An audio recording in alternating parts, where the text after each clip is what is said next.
Okay, I hope you enjoyed that. Thank you and welcome back. धन्यवाद कि आप लोग वापस आ गए। Let's continue looking and studying a little bit about the presence of God आइए हम उसकी उपस्थिति के बारे में देखेंगे और पढ़ेंगे। with a pattern by looking at the tabernacle of Moses. हम जो मूसा का संदूक तो संदूक जो बनाया गया मूसा के द्वारा, संदूक नहीं तंबू बनाया गया जो मूसा के द्वारा, उसके बारे में हम Okay, देखेंगे। so in the first class, we looked very in detail about the importance and the brief history of the presence. और हमने जो है स्पष्ट रूप से देखा पहले अध्याय में। Okay, so now in Exodus chapter 25 onwards, we read that how God tells Moses to build a sanctuary. हमने निर्गमन के 25वें अध्याय में देखा कि किस प्रकार से मूसा को प्रभु ने बताया कि संदूक मतलब जो तंबू है बनाना है।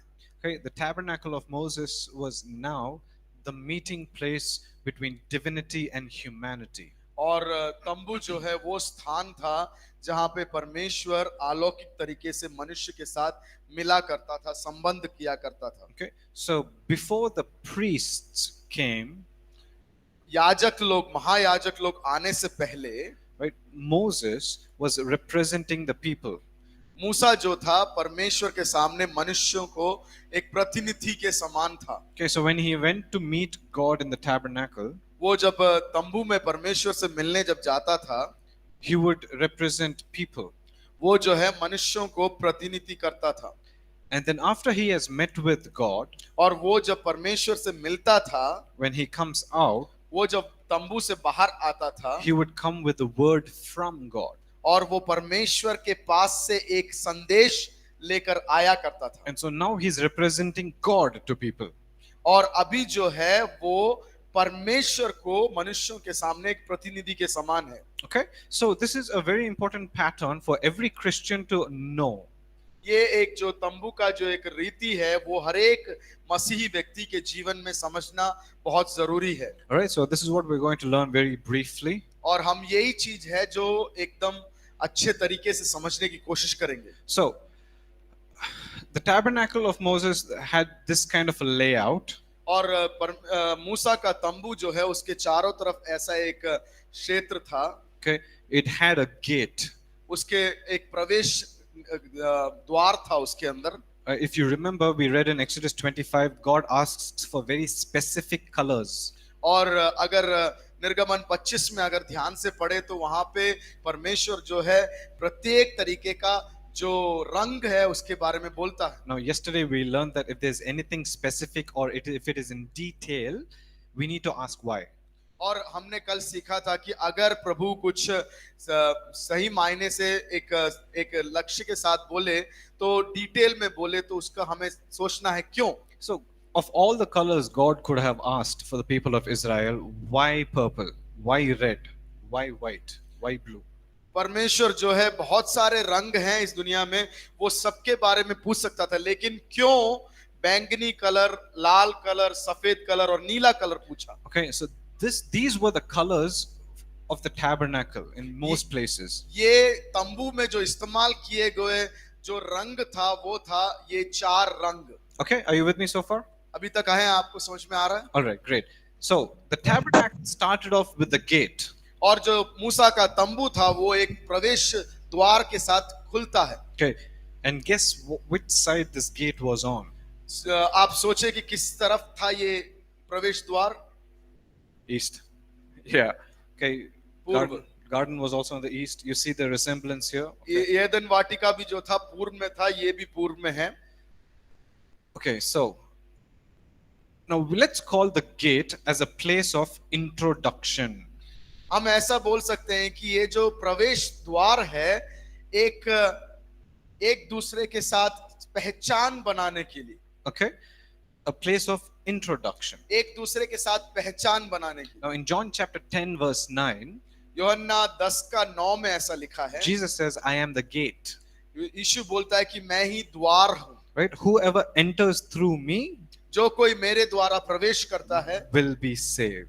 वो उद्धार पाएगा। He will come in and go out. वो मेरे द्वारा अंदर प्रवेश करेगा और बाहर निकल जाएगा। And find pasture. और वो हरी चराइयों को प्राप्त करेगा। So now here's what's going to happen. We are going to learn about the tabernacle of Moses and how it's parallel to Jesus. और हम मूसा का तंबू के बारे में सीखेंगे और वो किस प्रकार से यीशु के साथ मेल खाता है।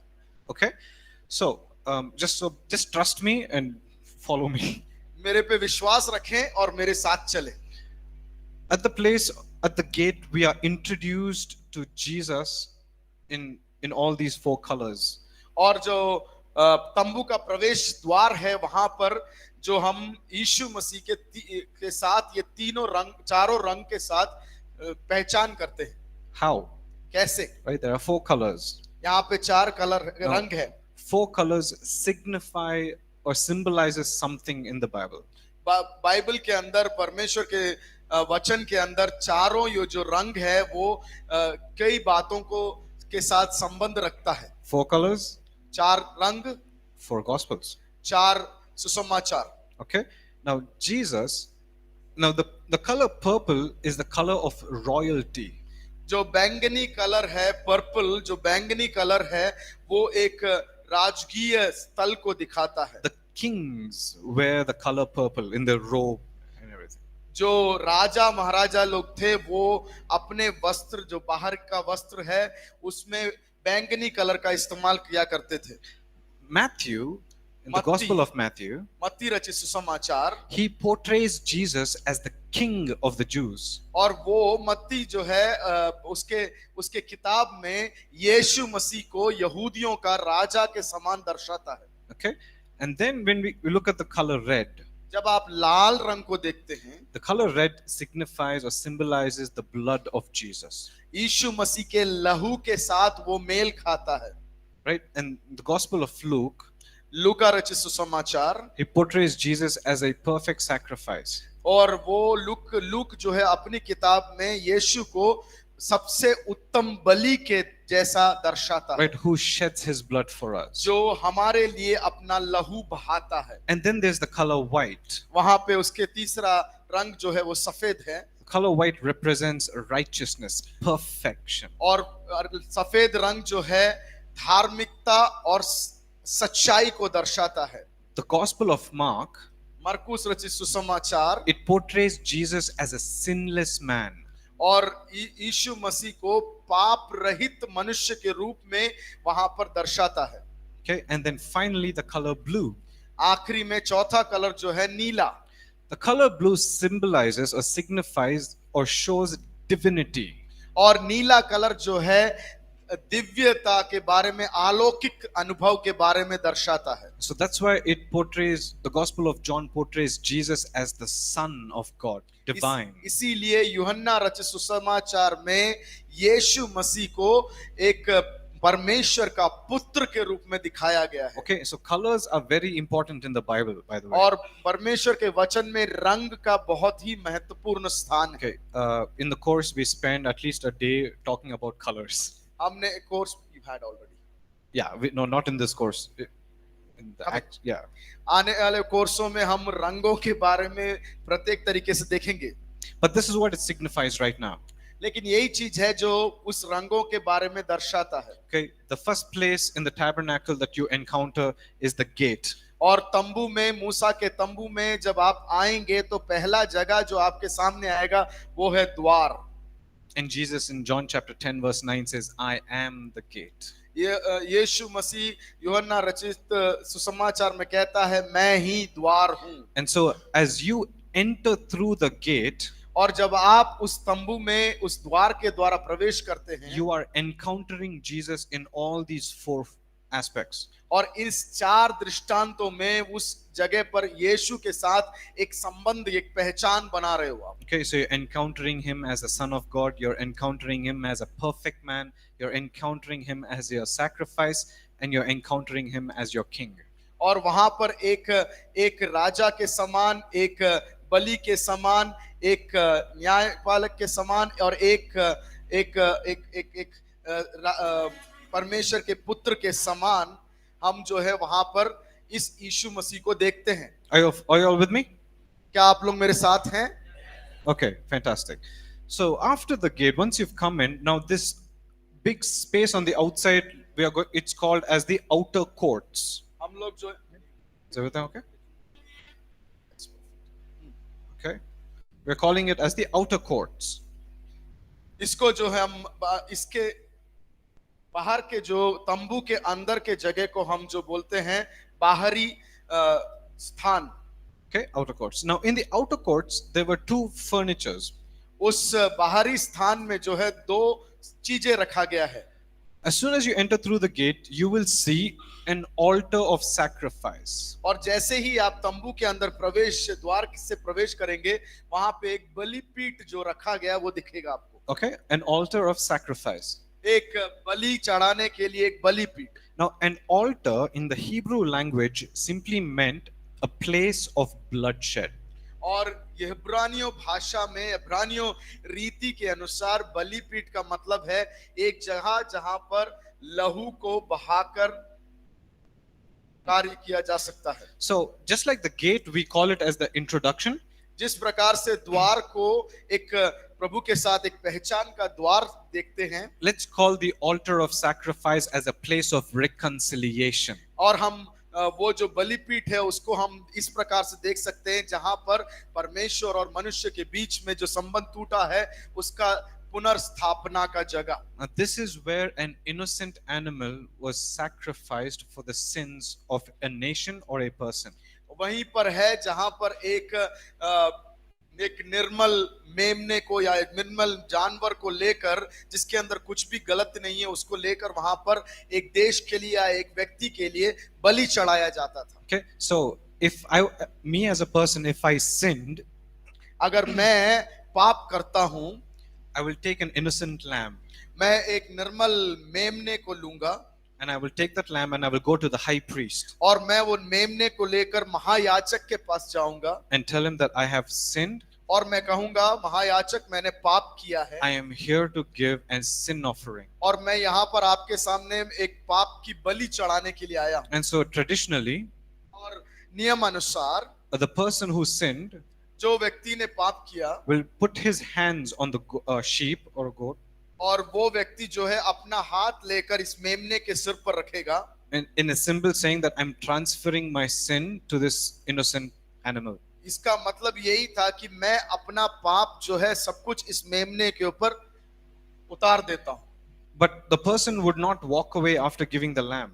और वो व्यक्ति जो बलि चढ़वाने के लिए आया है वो बलि को देकर वो चला नहीं जाता है. He had to stand वो वहां पर खड़े होना है and he had to see the sacrifice. और उसको जो बलिपीठ पर चढ़ाए जाने वाला बलि को देखना है, Reminding him वो याद दिलाते हुए that it was supposed to be him on that altar. और वो बलिपीठ पर जो है मैं होना था, But instead of me, लेकिन मेरी जगह पर an innocent lamb एक निर्दोष मेमना that did not do anything जिसने कुछ भी गलत काम नहीं किया is taking my place. और वो मेरा जगह ले रहा है.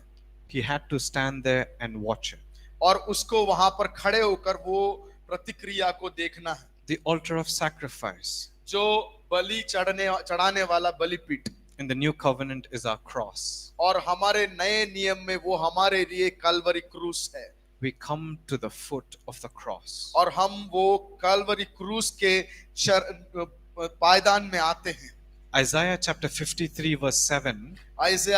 इज़ाया नबी के उसमें लिखा 53 verse 7. 53:7 में लिखा हुआ है. It says, वो कहता है he was led like a lamb to a slaughter. उसको उस प्रकार से लेकर लोग गए जिस प्रकार से एक भेड़ को बलि चढ़ाने के लिए लेके जाते हैं. Like a lamb led to a slaughter, Jesus was led. यीशु मसीह को वो लोग ले गए इस प्रकार से जिस प्रकार से एक मेमने को बलि चढ़ाने के लिए लेके जाते हैं.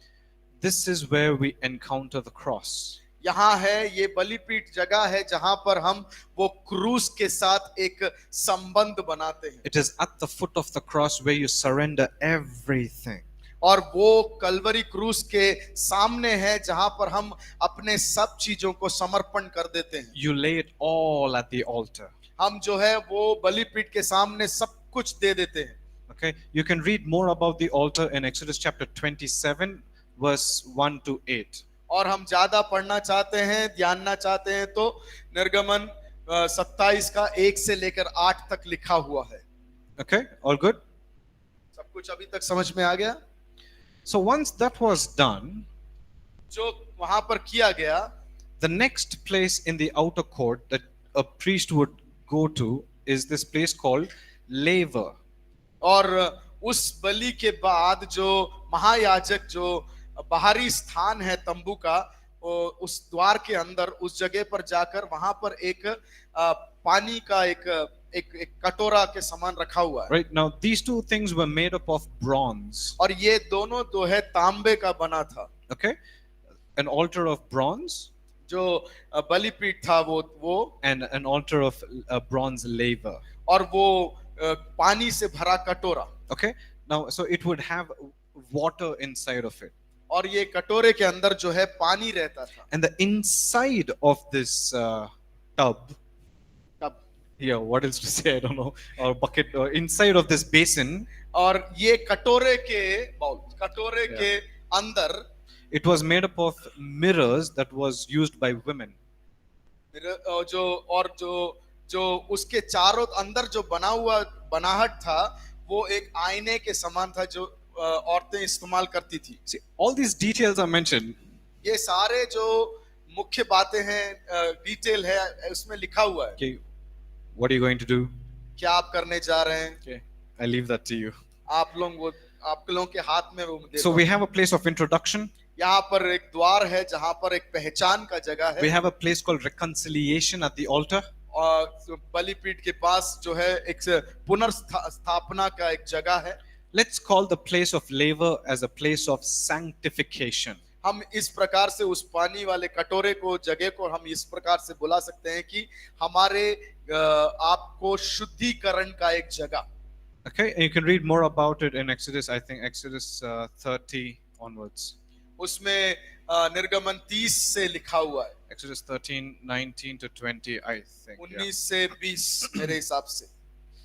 So, a water symbolizes, the Spirit of God that cleanses us. पानी क्या दर्शाता है कि पवित्र आत्मा जो मुझे धोता है। So, priests, after performing sacrifices, महायाजक जो है बलि चढ़ाने के उपरांत okay, they had to wash their hands उन लोग को अपने हाथों को साफ करना है, because it would be full of blood and everything. क्योंकि उसमें से जो मेमने के उसमें से निकला हुआ लहू और गंध उनके हाथ में लगा रहेगा। They were not supposed to enter the inner courts without washing. और वो जो बाहरी स्थान से अंदर के जगह पर और पवित्र स्थान में, पवित्र स्थान में जो प्रवेश करना है वहां पर अपने आप को साफ किए बिना नहीं प्रवेश कर सकता। Okay, so the Spirit of God, and is a symbol of water in the Bible in many places. परमेश्वर के वचन में कई जगहों पर जो पानी के साथ पवित्र आत्मा को दर्शाया गया है। Right, He sanctifies us. वो हमें शुद्ध करता है, He cleanses us. वो हमें साफ करता है। Another thing that cleanses us और दूसरा चीज है जो हमें साफ करता है, is the Word of God. परमेश्वर का वचन। Word of God sanctifies us. परमेश्वर का वचन हमें साफ करता है। Okay, Psalm 119 verse 9. एक भजन संगीता 119 का 9। Okay, Psalm 119 verse 9. भजन संगीता 119 उसका 9। Now you don't have to read it, it's for your reference, you can read it आपको later. पढ़ने की जरूरत नहीं है, आपके ज्ञान के लिए मैं बता के दे Okay, रहा हूँ। it says that our everyday walk must be cleansed by His Word. उसमें लिखा है कि हमारा हर एक दिन का चाल चलन जो है उसके वचन के द्वारा निर्मल किया जाना It simply चाहिए। says like how can a young man live a holy life? उसमें लिखा है कि किस प्रकार से एक जवान व्यक्ति अपने जीवन को निर्मल और शुद्ध रख सकता है, By living according to the Word of God. किस प्रकार से अपने वचन के, परमेश्वर के वचन के अनुसार। Now, remember we said the inside of the basin was made up of mirrors. हमने याद होगा कि हमने कहा था कि जो कटोरा बना हुआ है वो कटोरे का अंदर का बनाहट जो है, जो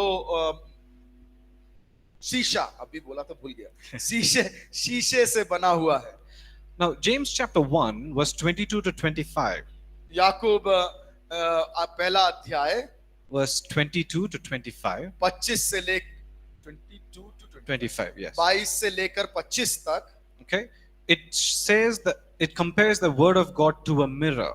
वो जो है परमेश्वर के वचन को एक आईने के साथ दर्शाता है. It says, if a man उसमें कहा गया है कि एक मनुष्य looks at himself in the mirror वो आईने में अगर अपने आप को देखता है and doesn't correct or change certain things, और अपने आप को कुछ रीति से अगर नहीं बदलता है, if he sees something that is wrong, अगर वो देखता है अपने आप में कुछ गलत है, it was a waste of him looking at the mirror.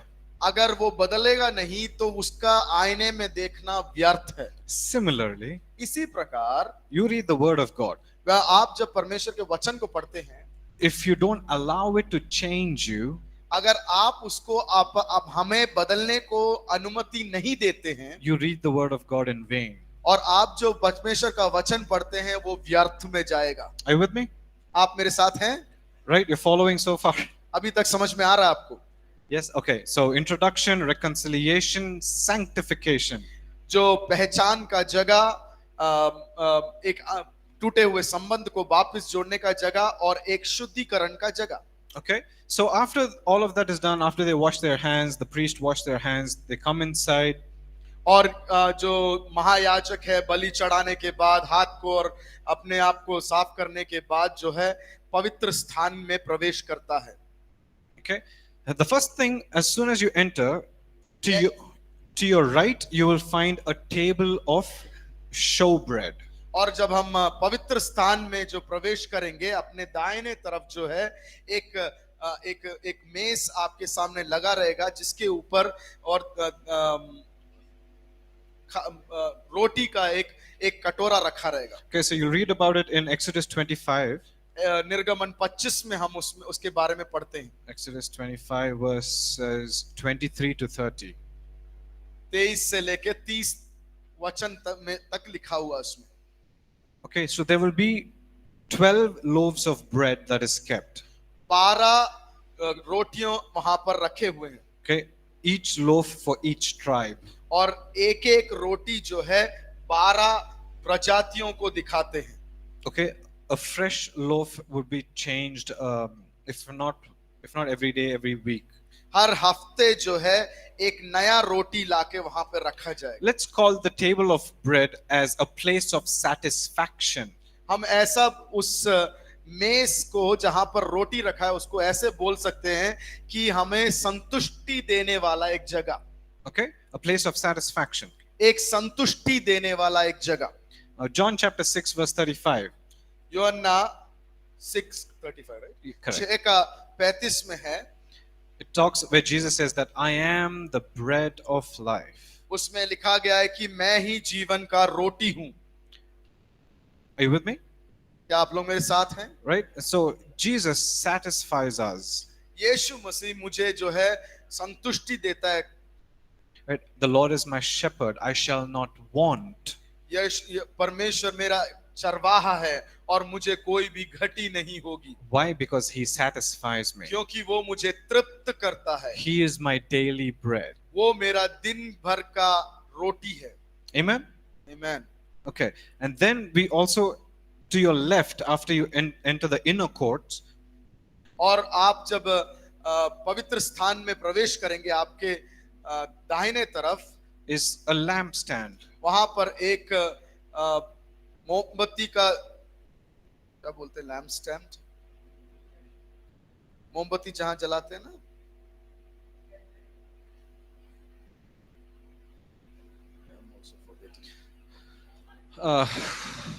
मोमबत्ती का पीठ. दीप जलाने वाला एक स्थान है. दीवट. Okay. Yes, thank you.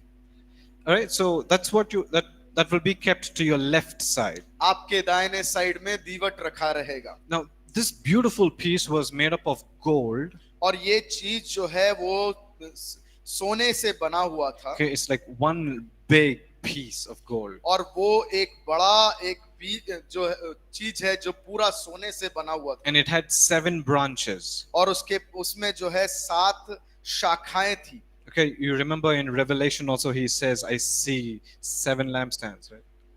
हम नीति वचन में सॉरी प्रकाशित वाक्य में भी देखते हैं कि जब यूहन्ना बोलता है कि मैंने वहां पर परमेश्वर को देखा जो 7 दीपकों के बीच में उपस्थित था। Let's call this place as a place of illumination. हम इस जगह को इस प्रकार से बोल सकते हैं कि ये एक जगह है जहां पर मेरे अंदर एक ज्योति या प्रकाशन होता है। Okay, now Jesus says that he is the light of the world. जब परमेश्वर बोलता है मैं इस जगत की ज्योति हूँ, Right? Jesus is the light of the world. परमेश्वर यीशु मसीह जो है जगत की ज्योति है। Now, this was not any other branch. ये और कोई शाखा नहीं था, This symbolized a branches of an almond tree. और ये जो एक बादाम का जो पेड़ था उसमें से निकला हुआ था। Okay, now another topic that you can study for yourself. आप अपने लिए एक शीर्षक पढ़ सकते हैं। Okay, I like geography. मुझे भूगोल बहुत पसंद है। I study biblical geography. मैं धर्मशास्त्र का भूगोल पढ़ता हूँ। It's very important. It's beautiful. वो बहुत अच्छा है, बहुत सुंदर है। One of the things that you will study in biblical geography is you will study about trees. और हम लोग जो है भूगोलिक रीति से अगर बाइबल के अंदर से पढ़ने की कोशिश करें, वहां पे पेड़ों के बारे में कहा गया है। Some of you are wondering, trees, really? कुछ लोग आप लोगों में सोच रहे हैं सच में पेड़ के बारे में। Okay, yeah, trees signify a lot of things in the Bible. पेड़ जो है बहुत कुछ बाइबल के अंदर परमेश्वर के वचन के अंदर दर्शाता है। So this golden lampstand represented a branches of an almond tree. और बादाम का पेड़ से को दर्शाता है ये दीवट। Okay, so one of the significance of an almond tree is that it's the first tree that will come to blossom after winter time. और शीतकाल के उपरांत जो है पहला वो पेड़ है जो जिसमें से फूल उत्पन्न होता है। Okay, now if you read Jeremiah chapter 1, यिर्मयाह 1 में अगर आप पढ़ेंगे, okay, God asks, Jeremiah is having a vision and God asks, hey Jeremiah, what do you see? यिर्मयाह से परमेश्वर पूछता है, उसके दर्शन में पूछता है, हे यिर्मयाह तू क्या देखता है? I see an almond tree. मैं एक बादाम के पेड़ को देखता हूँ। I mean, for some of us it's like, why is he seeing a tree? वो कुछ लोग सोच सकते हैं कि अरे ये पेड़ क्यों देख रहा है? Right? And then God tells, behold, I'm going to do a new thing. और परमेश्वर बोलता है, देखो मैं एक नया कार्य करने जा रहा हूँ। So symbol of an almond tree, और वो बादाम का पेड़ का सादृश्य इसलिए है, it simply meant that God is going to do a new thing. उसका मतलब यही है कि परमेश्वर जो है एक नया कार्य करने जा रहा है। So here as a lampstand, as a place of illumination, और यहाँ पर जो दीवट है जो हमारे अंदर एक ज्योति को उत्पन्न करता है, God is constantly, continually doing new things. और परमेश्वर जो है निरंतर जो है हमारे अंदर एक नया नया कार्य कर रहा है। Okay, that's a reminder to all of us. वो हमारे लिए एक यादगार है। Okay, so let's quickly recap. We have introduction, हमें एक पहचान का जगह है reconciliation, जहां पर हम पुनर्स्थापित अपने संबंध को कर सकते हैं, laver, जो कटोरा sanctification. जो हमें शुद्ध करता है, The table of bread is a place of satisfaction. पवित्र स्थान में जो रोटी का जो मेज है, And lampstand is a place of illumination. और दीवट है जो हमें ज्योतिर्मय करता है। And then the last piece of furniture in the inner court, और जो आखिरी वस्तु है जो पवित्र स्थान में, this was an altar of incense. वो धूप बत्ती जलाने का एक स्थान था। Okay?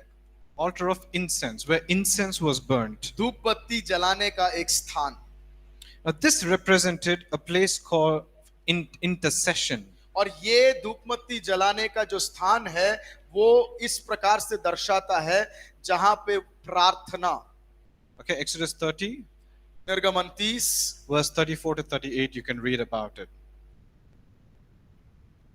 34 से लेकर 38 तक पढ़ सकते हो आप। Okay, Exodus chapter 30, verse 34 to 38, you can read about it, okay? All right, so the altar of incense represented a place of prayer, a place of intercession. जो धूप बत्ती जलाया जाता था उस जगह को हम इस प्रकार से हम दर्शा सकते हैं कि जहां पर प्रार्थना। Okay, now again, in Revelation we see that saints had a bowl full of incense. और हम प्रकाशित वाक्य में देखते हैं जहां पर जो पवित्र लोग थे, जो परमेश्वर के लोग थे, उनके हाथ में धूप बत्तियों का कटोरा था। Right? They had two things, a harp and a bowl. उनके पास जो चीज था, एक तुर्की था और एक धूपमती का कटोरा। The harp represented worship.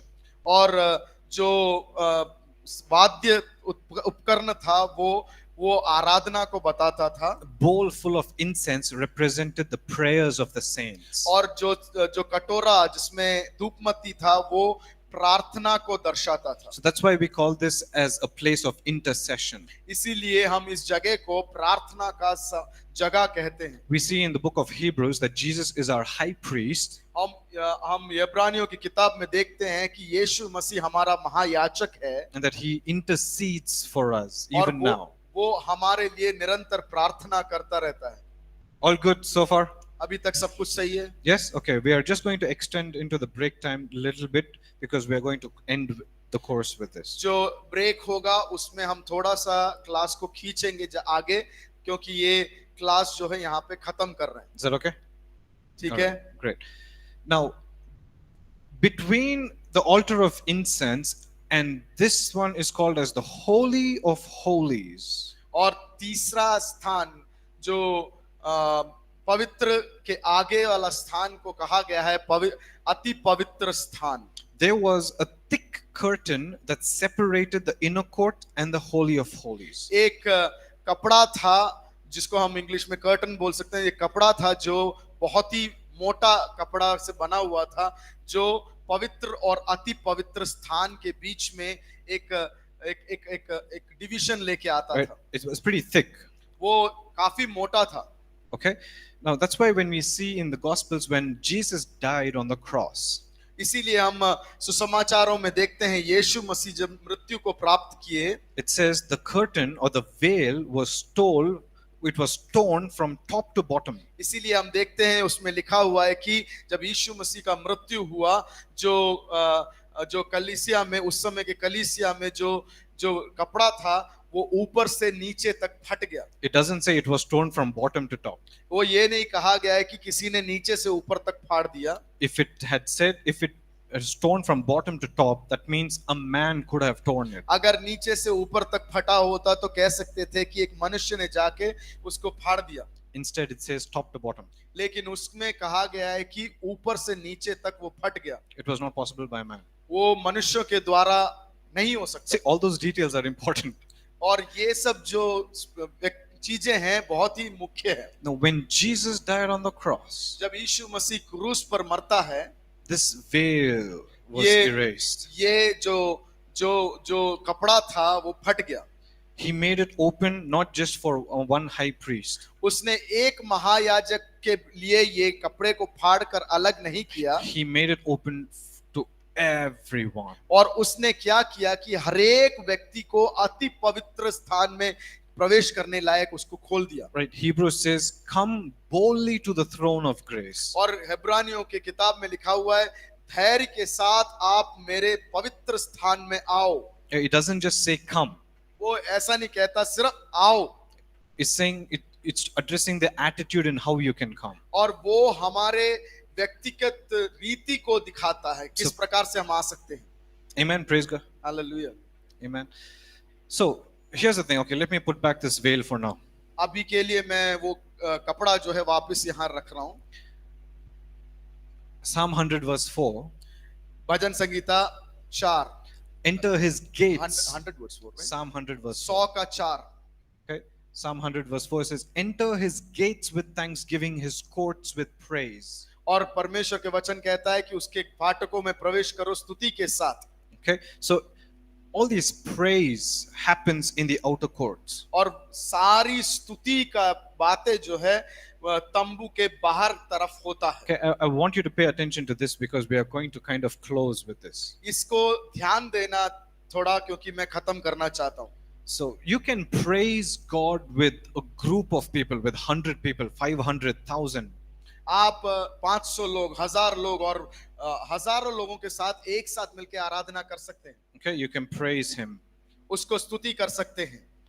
Now, suddenly, when you come into the inner courts, लेकिन अचानक से जब आप पवित्र स्थान में प्रवेश करते हैं, the space is now reduced. ये जगह जो है सटीक हो गया है। Right? Now, there's no place for 50 people or 100 people. वहां पर 50 लोग या 100 लोगों के लिए जगह नहीं है। Maximum of 15, 1-5. हो सकता है 15 लोगों के लिए होगा, ज्यादा से ज्यादा। So here you can serve God with a group of people. यहाँ पर जो है परमेश्वर के को हम सेवा कर सकते हैं कुछ लोगों के साथ। Okay? You can praise God with a crowd. यहाँ पर एक बड़ी संख्या के लोगों के साथ बाहर तरफ हम प्रार्थना कर सकते हैं, आराधना कर सकते हैं। You can serve Him with a group of people or with a team of people. हम अंदर पवित्र स्थान में जब प्रवेश करते हैं, एक कुछ लोगों के साथ हम स्तुति का आराधना करते हैं। Right? Serving means, okay, planning for the church, arranging the chairs, rolling the cables. You're serving. और उसका सेवकाई का मतलब ये है कि कुर्सी को लगाना, पीए सिस्टम रेडी करना, चर्च में क्या कर सकते हैं उसके बारे में सोचना। Like what the priests would do is check the bread, keep filling oil for the lampstand, making sure that the incense is always there. They were serving with the team. और एक ग्रुप के साथ, एक team के साथ, जैसे महायाजक काम करता था पवित्र स्थान में, मेज में रोटी है, तेल उस दीपट में तेल है, धूपमत्ती में धूपमत्ती रखा हुआ है कि नहीं, ये सब देखता था। Okay? So you can praise God in a crowd, you can serve Him with a group, but you could only worship Him one-on-one, face to face. आप लोग एक बड़े समूह के साथ बाहरी जगह पर आराधना कर सकते हैं, पवित्र स्थान में जाके एक छोटे से टीम के साथ उसकी सेवकाई कर सकते हैं, लेकिन अति पवित्र स्थान में आप एक होकर एक हैं जो उसके साथ वार्तालाप कर सकते हैं। You have not worshipped Him until you've encountered Him face to face. और जब तक आपने उसके मुखामुख, उसके चेहरे के शहर के साथ आपने उसके साथ संबंध नहीं बनाया, तब तक उसकी स्तुति आराधना नहीं कर सकते। That's why worship is only about you and the King, not इसी- about anybody else. इसीलिए आराधना जो है आपके और परमेश्वर के बीच में है और किसी के बीच में नहीं है। Are you with me? क्या आप समझ रहे हैं? Right, so in every aspect of the tabernacle, we see it pointing towards Jesus. और हर इस मूसा के तंबू के अंदर अगर देखा जाए, हर एक चीज जो है यीशु की तरफ दिखाता है। Amen? आमीन। So finally, you see in Revelation chapter 5, अंत में हम जो है प्रकाशित वाक्य में देखते हैं, right, if you read that whole chapter, they say that worthy is the lamb that was slain. उसमें लिखा गया है कि जो मेमना जो बलि चढ़ाया गया वो योग्य है। Right? By rising from the dead, Jesus became the King of all kings. और मृत्यु से उठकर वो पुनरुत्थान करके वो राजाओं का राजा हो गया। Right? Jesus was king even before he became a man. वो मनुष्य बनने से पहले सच में वो राजा था। Right? But in Philippians chapter 2, we see that he had to make himself nothing. फिलिपियों की किताब दूसरे अध्याय में देखते हैं कि उसने अपने आप को कुछ नहीं के समान बना दिया। He took on the form of a man, of a servant. उसने एक दास का रूप लेकर एक मनुष्य का रूप धारण कर लिया। Right? He had to give up on his glory, the divine glory. उसके अलौकिकपन को छोड़ना पड़ा उसको। Now, why am I saying all that? क्यों मैं ये सब चीजों को बता रहा हूँ? And why are they crying worthy? क्यों उसको योग्य है करके वो लोग चिल्ला रहे हैं? Why are they saying blessing and honor, glory and power be unto the King of Kings? वो क्यों ये ऐसा गीत गाते हैं और बोलते हैं कि स्तुति, प्रशंसा, महिमा राजा के राजा को? Now, does anybody paint in this room? कोई भी है जो चित्रकार है, चित्र बनाता है? Art. Okay, awesome. Yeah. You see, if you go to any stationery shop and you want to buy a box of paint, अगर आप दुकान में जाते हैं और एक पेंट खरीदना चाहते हैं, रंग खरीदना चाहते हैं, a real authentic paint colors, और सच में अच्छा क्वालिटी का, right? You will never get the color purple separately. आपको कभी भी बैंगनी कलर अलग से नहीं मिलेगा। A good artist will know how to mix and match colors to get a certain color. और एक चित्रकार जानता है कि किस प्रकार से दो तीन कलर को मिलाकर जो एक अच्छा कलर मिलना है, उसके मन के हिसाब से वो कलर बनाया जाए। You'll never get it separately. लेकिन अलग से उसको खरीदने को नहीं मिलेगा। Do you know how you get the color purple? वो मालूम है कैसे बैंगनी कलर को उसको मिलता है? You take red, आप लाल को लो, you take white, आप सफेद को लो, and you take blue. आप नीला को ले लो, You mix them, वो तीनों को मिला लो you get purple. और आपको जो है बैंगनी कलर मिलेगा। So Jesus had to come as the Son of God. यीशु मसीह को परमेश्वर का पुत्र के रूप में आना था। He had to live a sinless, perfect life. उसको एक निर्मल, शुद्ध, पूर्ण जीवन जीना था। He had to shed his blood on the cross and rise again. उसको अपना लहू जो है कलवरी क्रूस पर बहाना था और पुनरुत्थान करना था, For him to be ascended again as the King of Kings. ताकि वो पूर्ण वापस राजाओं का राजा बन सके। So from the gate till the Ark of the Covenant, प्रवेश द्वार से लेकर अति पवित्र स्थान में जो परमेश्वर का संदूक था, it's Jesus all the way. और सब रीति से देखा जाए तो वो यीशु ही है। A simple answer to the question how we enter the presence of God. और एक आसान सा सवाल, किस प्रकार से मैं उसके पास में जा सकता हूं? Jesus. वो सिर्फ और सिर्फ यीशु है। Amen. आमीन। Amen. And I just want to leave. I keep saying this is one last thing, but this is definitely the one last thing. ये सच में एक आखिरी है चीज है जो मैं आप लोग से बताना चाहता हूं। So why did it take God almost 2,500 years to only find Moses to give him this plan? क्यों 2500 साल तक किसी को पाया नहीं, सिर्फ उसके बाद मूसा को प्रभु ने देखा? Because here's the thing. Just think about all the wonderful people from Genesis to Exodus. सोच के देखे कि उत्पत्ति से लेके निर्गमन तक कितने अच्छे अच्छे लोग थे Okay. परमेश्वर के। Think, okay, Abel, Noah, okay, Abraham from chapter 12, Abel, नूह, Abraham, Abraham, Isaac, Jacob, full family. Isaac, योसेफ, उनके पूरे परिवार, Okay, there somewhere is Isaac and Rebekah, Rebecca, Okay. Isaac, and Jacob and Esau, यीशु और याकूब, Joseph. Yusuf. You all know, these are all wonderful stories that happens between Genesis and Exodus. ये सब जो है एकदम अच्छे कहानियां हैं और इतिहास है जो इस उत्पत्ति से लेकर निर्गमन तक होता है। But then why not all of them and just Moses 2,500 years later? क्यों नहीं इन लोगों को, सब लोगों को प्रभु ने चुना? क्यों सिर्फ 2500 साल के बाद मूसा? Okay, are you all tired? क्या आप लोग थक गए हैं? 5 more minutes? 5 पर Okay, what's the time? Okay, yeah, 11:30 I'll stop, okay? 11:30 को मैं खत्म कर दूंगा। So in Exodus chapter 33, निर्गमन 33 में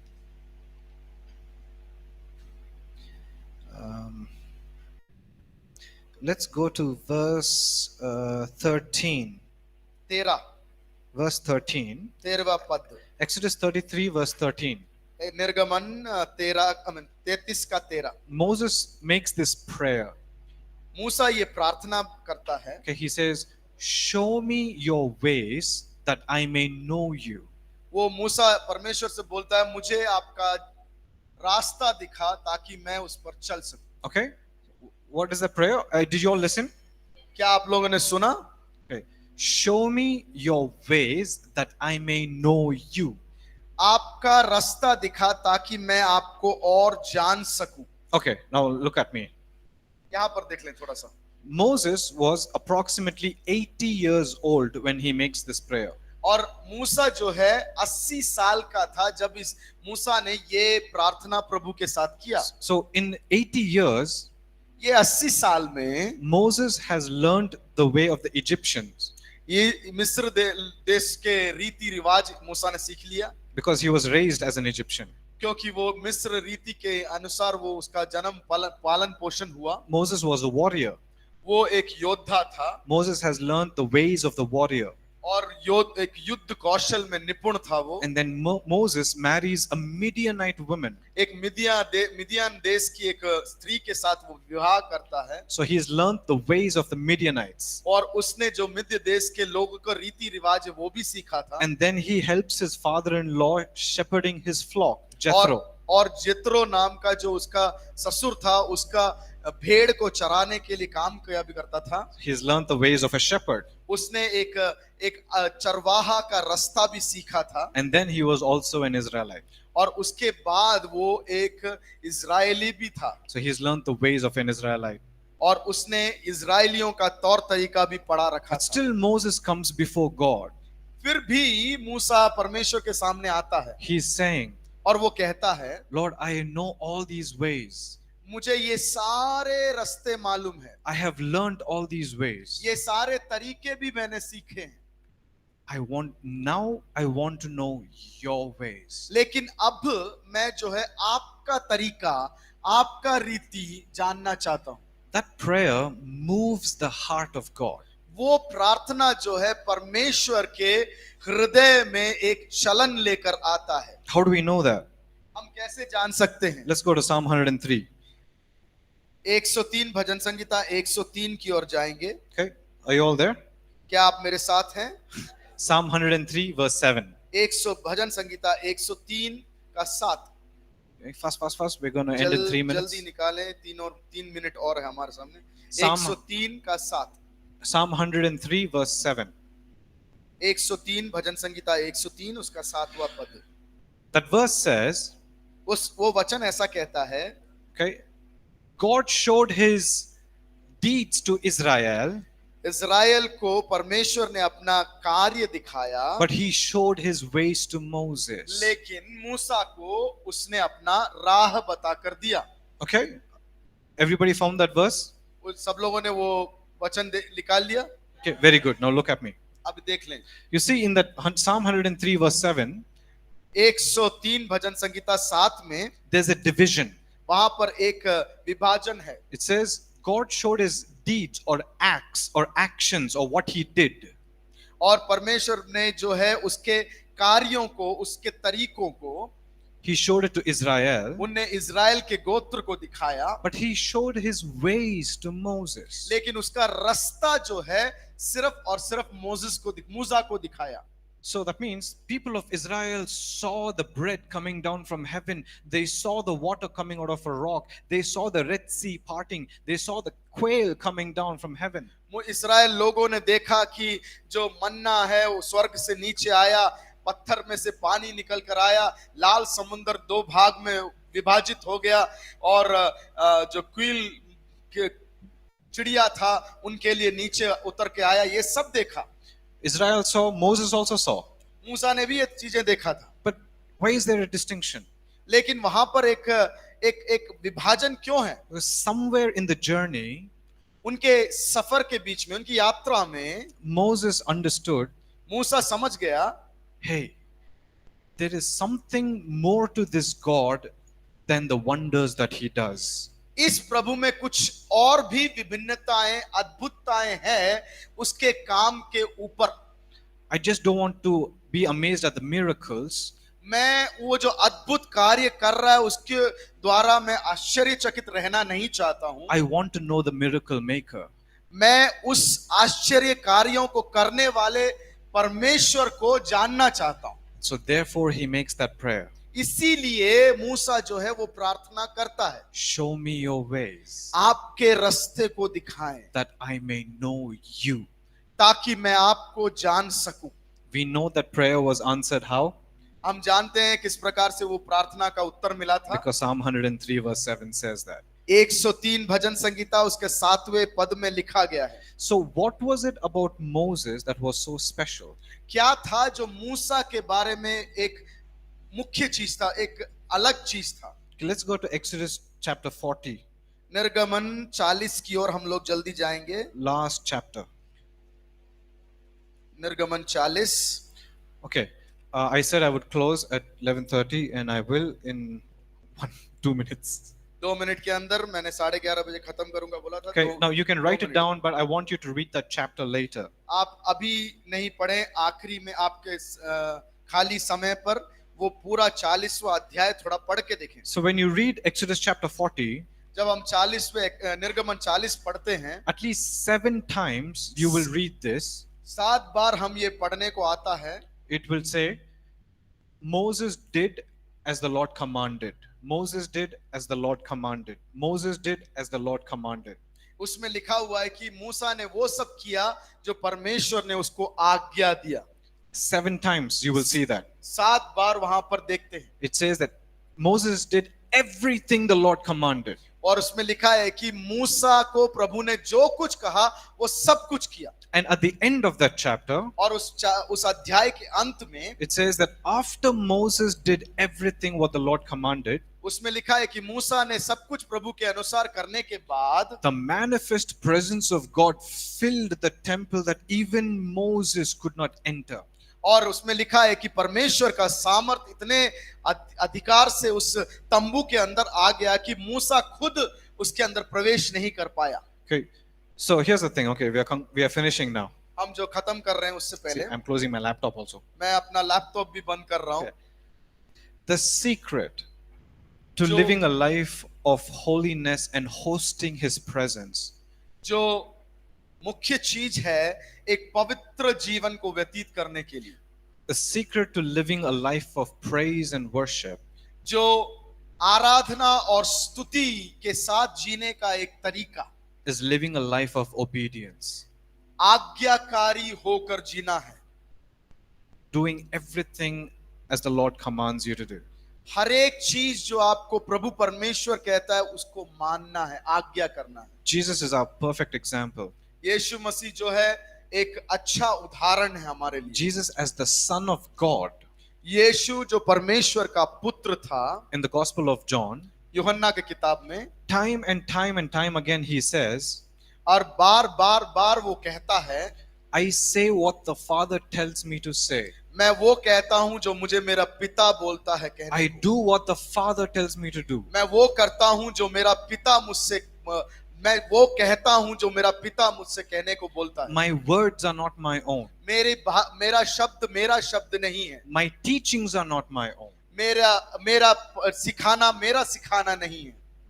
We are talking about Jesus, the Son of God, the second head of the Trinity. हम जो तृत्व के दूसरा व्यक्ति के बारे में, परमेश्वर का पुत्र के बारे में सुन रहे हैं। He could have said, these are my words, these are my teachings, I am doing whatever I want to do.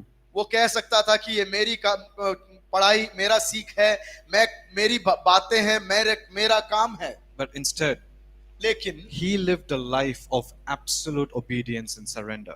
और उसने लेकिन उस जगह पर अपनापन दिखाने की जगह पर उसने परमेश्वर को आज्ञाकारी होकर अपने जीवन को जिया। That is the secret of living a life of worship. वो है जो आराधना का जीवन जीने का तरीका। Amen? Amen. Amen. Let's pray. आइए हम प्रार्थना में जाएंगे। Father, we thank you for your word. इस वचन के लिए हम धन्यवाद देते हैं प्रभु। Lord, I pray that your word will bear fruit in our lives. अरे प्रभु जी, ये वचन हमारे जीवन में फल को उत्पन्न करें। Holy Spirit, I pray that you would teach us to host you. और प्रभु पवित्र आत्मा, हम आपसे प्रार्थना करते हैं कि ये कोर्सों को हमें सिखाएं। To be obedient to your voice. हे प्रभु, आपके वाणी के आगे हम आज्ञाकारी बन सके। I thank you for everything that you've taught us. हमें हर एक चीजों आपने जो पढ़ाया है, सिखाया है, इसलिए For धन्यवाद। everything that you've revealed to us. हर एक चीजों को जो हमें बता कर दिया है। Lord, to you be all the glory, all the honor, all the power, all the praise, Father. आपको ही सर्व धन्यवाद, स्तुति, प्रशंसा, सब कुछ आपको प्रभु। In Jesus' name. यीशु मसीह के नाम से। Amen. Amen. Amen. Amen. That concludes the course on praise and worship. आराधना और स्तुति के बारे में वो ये कोर्स को यहाँ पर खत्म किया जाता है। Thank you for patiently listening. आप आराम से बैठकर, ध्यान से बैठकर सुने, इसलिए धन्यवाद। Okay, God bless you. परमेश्वर आपको आशीष दे। I'll see you. God bless you.